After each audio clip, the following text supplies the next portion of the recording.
Long before chimneys and stockings, before sleigh bells rang across snowy skies, there was a quiet forest at the edge of the world, where ancient spirits watched over nature and the hearts of humankind. In this forest lived the Immortals, beings older than mountains and wiser than time itself.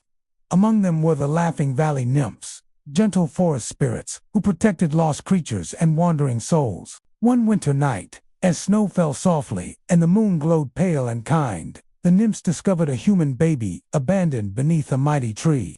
The child was wrapped in thin cloth, crying weakly against the cold. The Immortals knew that humans were fragile and short-lived, yet something about this child stirred their hearts. They named him Claus and vowed to raise him with love, even knowing that his life would be different from theirs. Claus grew up surrounded by beauty and magic. He learned the language of birds, the patience of trees, and the quiet strength of the forest. Though he aged, while his guardians did not, the Immortals taught him wisdom, kindness, and courage. He played with woodland creatures, laughed with the nymphs, and listened to the ancient stories of the great Auk, ruler of the forest and protector of balance.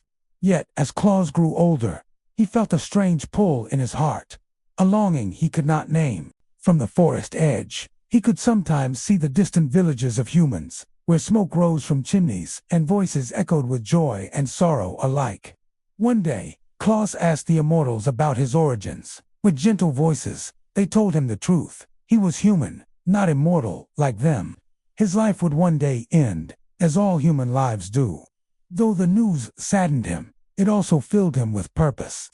Claus realized that his heart belonged not only to the forest, but to humanity as well. With the blessing of the Immortals, he decided to journey into the world of humans, to learn their ways and perhaps bring some of the forest's kindness into their lives. Claus traveled to a small village where children laughed and cried in equal measure, and adults worked hard to survive harsh winters. He saw hunger, fear, and loneliness, but he also saw hope.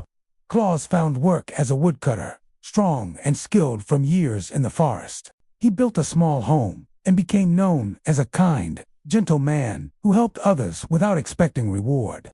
Children especially loved him, for he listened to their stories and treated them with respect. During long winter nights, Claus carved small wooden toys to pass the time, giving them to children who had little else to bring them joy.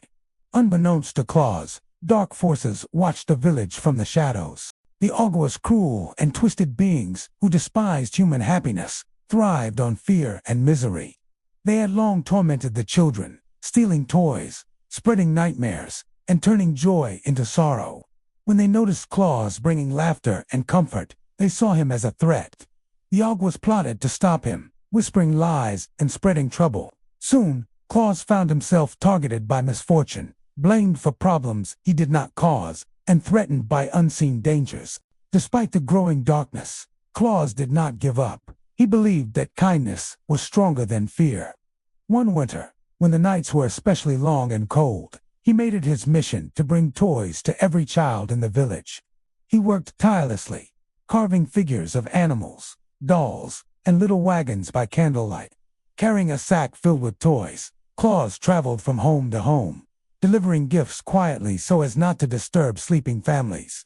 When children awoke to find surprises waiting for them, their laughter filled the air, and for a brief moment, the Augwas' power weakened. Furious, the Augwas captured Claus and imprisoned him in a dark cave, far from the village. They mocked his kindness and told him that joy was foolish in a cruel world.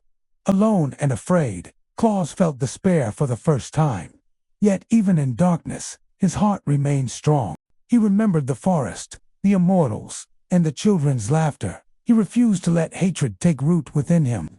Sensing Claus's danger, the Immortals intervened. Though they had sworn not to interfere directly in human affairs, they could not ignore the suffering of the child they had raised. Led by the great Auk, they confronted the Augwas, banishing them beyond the mountains where their power would fade. Claus was freed, weakened but alive, and returned to the forest to recover. There, the Immortals faced a difficult truth. Claus was aging, and one day he would die, leaving his work unfinished. Moved by Claus's unwavering goodness, the great Auk made a rare decision. He granted Claus a gift unlike any other, immortality. Not for personal glory, but so that he could continue his mission of bringing joy to children forever. Claus accepted the gift humbly, understanding the responsibility it carried. From that moment on, he would no longer age as humans do, but remain as long as his heart stayed true. With renewed strength, Claus returned to the human world. He no longer lived as an ordinary man, but became something more, a symbol of hope. He chose the deepest part of the northern forest as his home, where winter reigned and magic lingered in the air. There, he continued making toys, helped now by enchanted beings who admired his kindness. Reindeer, once shy forest creatures, became his companions, swift and strong, capable of traveling vast distances through snow and sky alike. As years turned into centuries, stories of Claus spread across lands and cultures.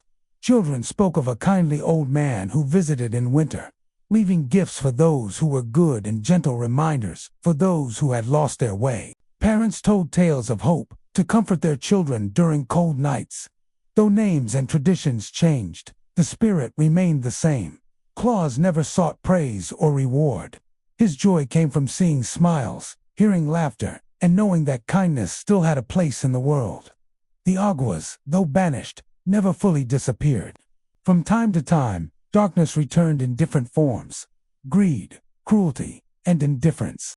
Yet Claus endured, meeting each new challenge with patience and compassion. He understood that true magic was not in flying sleighs or enchanted toys, but in the simple act of caring for others.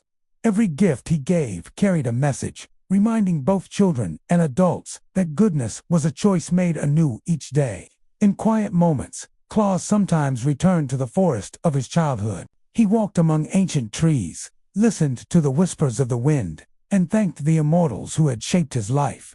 Though centuries had passed, their bond remained unbroken. The Laughing Valley nymphs still danced among flowers, and the great auk still watched over the balance of the world. They took comfort in knowing that the human child they had saved had become a guardian of joy for all humanity. And so the life and adventures of Santa Claus continued, not as a single story with an ending, but as an ever-living legend.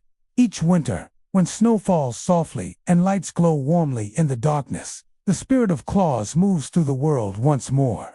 He is found in every act of generosity, every moment of shared laughter, and every kindness given without expectation. His journey began with a lost child in a forest and grew into a promise that as long as there are hearts willing to believe in goodness, the magic of Santa Claus will never fade.